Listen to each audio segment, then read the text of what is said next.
Welcome to Jenny's guitar class. I'm Jenny Carter, and today I'm going to show you how to make the E, A, and B7 chords. So grab your guitar and let's get started. First, make sure your guitar is in tune and is tuned to standard 440 tuning. As a reminder, the fingers are counted like this: first, second, third, and fourth.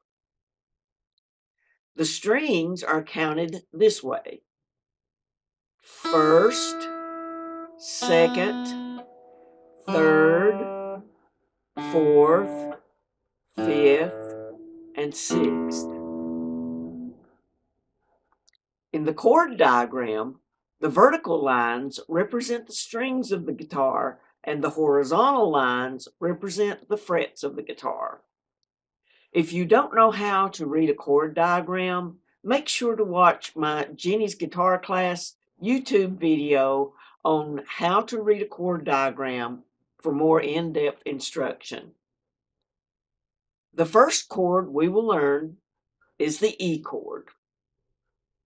The E chord diagram shown on the screen shows the first finger on the third string, first fret.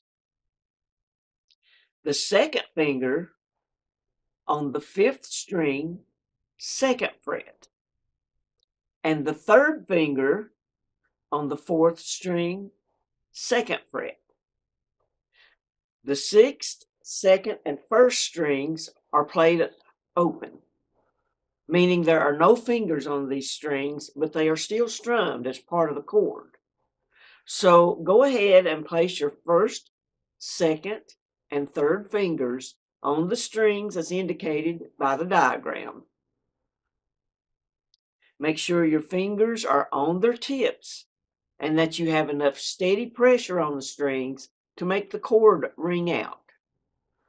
Strum from the sixth string all the way down to the first string like this.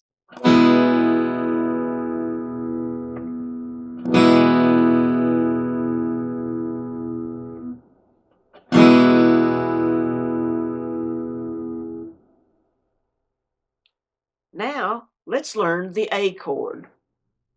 Place your fingers on the strings as we talk through the diagram. The diagram shows that the second finger is to be placed on the fourth string, second fret. The third finger is on the third string, second fret. The fourth finger is on the second string, second fret.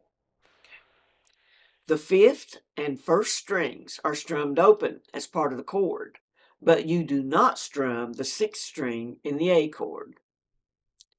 You may have seen other guitar players use the first, second, and third fingers to form this chord, but I like using the second, third, and fourth fingers because the pinky finger is smaller on the tip than trying to use the three bigger tipped fingers. And it just makes it easier to try and fit all these fingers in the second fret by using the second, third, and fourth fingers. Place your pick on top of the fifth string. Make sure your fingers are on their tips and pressure is steady. Now strum down like this.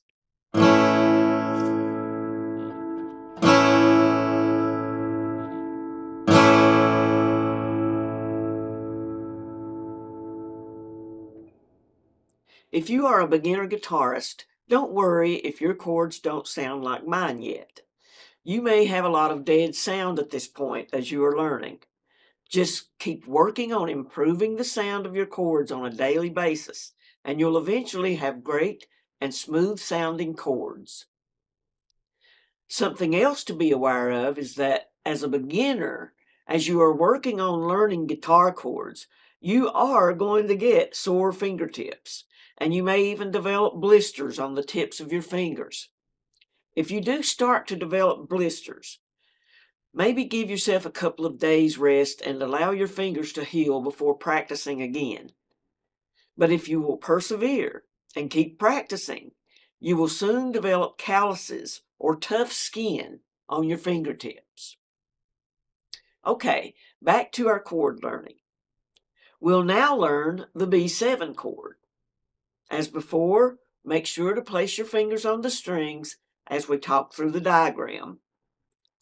The diagram shows that the first finger is placed on the 4th string, 1st fret. The second finger is placed on the 5th string, 2nd fret. The third finger is placed on the 3rd string, 2nd fret. And the 4th finger, or the pinky finger, is placed on the 1st string, 2nd fret.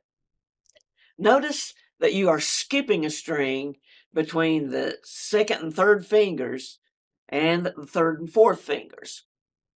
If you can remember that, it will help you learn the placement.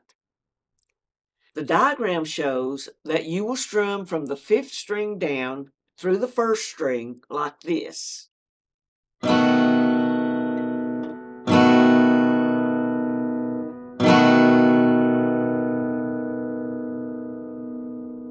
If you get dead sound, which is this,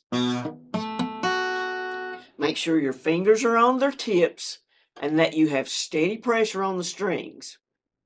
You can also pick out each string individually to make sure that string is ringing out and not dead.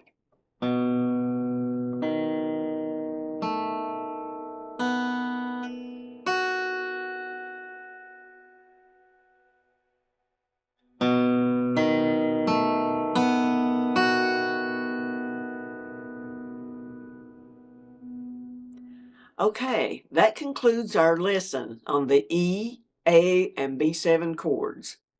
Don't worry at this point if you can't get every string to sound perfect. Just continue working on and improving the sound and the smoothness of those chords. Try to practice these chords at least 30 minutes every day, and you will be playing smoothly and accurately before you know it. Also, make sure to check out the next Jenny's Guitar Class video, where we will work with strum patterns using the E, A, and B7 chords you learned in this lesson. You won't want to miss that video because learning to strum is just as important as learning the chords. All right, I hope you enjoyed and learned something from this video.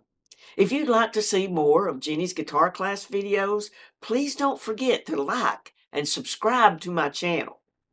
And leave a comment if this video has helped you in some way. Thank you for watching, and I'll see you next time.